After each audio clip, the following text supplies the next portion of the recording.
Jesus não busca fãs ou pessoas empolgadas com suas palavras. Ele busca pessoas obedientes à sua missão. No mundo de hoje, é fácil se empolgar com palavras bonitas e promessas.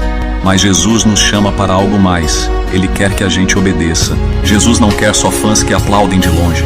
Ele procura pessoas que andem com Ele, que ouçam e sigam sua missão todos os dias. A verdadeira fé não está só no que sentimos, mas no que fazemos. É obedecendo que encontramos mudança e propósito. Hoje, seja mais do que um admirador.